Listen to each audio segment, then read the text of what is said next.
with the Trans-Kambin OLLIF, we perform the surgery through a tube.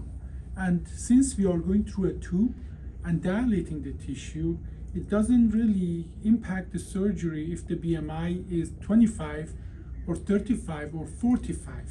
In some cases though, the instruments are just not long enough. And considering, until now we have taken care of patients up to BMI of 62, it seems that mostly the habitus, how much tissue is in the front versus back, limits the length of the instrument. Now, for certain number of patients, maybe a dozen or so in the last 10 years, our regular instrument, they weren't just long enough. So this is what we did. We made longer instruments, and as you see, these longer instruments are longer, about 1.5 inches longer, and this will enable us to actually perform the surgery on patients who are significantly larger. And now you may ask that how much that will really add.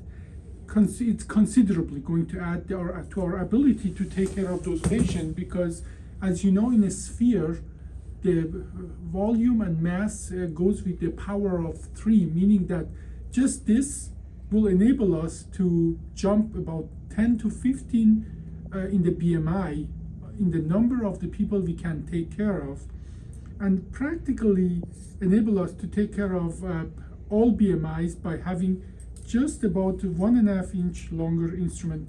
Now here, as you see here in this set, we use longer instrument along with longer inserters and longer discectomy tools that will pass through a longer tube. And in some of our cases, in higher BMI, irregular tube is right at the skin. But this enables us to actually to be more secure, in the better place to take care of those patients. And they are coated with that oxide coating, that golden, to distinguish them from our regular set, which is practically good for 95% of the cases. But now we can literally take care of significantly higher BMI patient in our facilities by having these now special sets available that enable us to go to higher BMI. Thank you.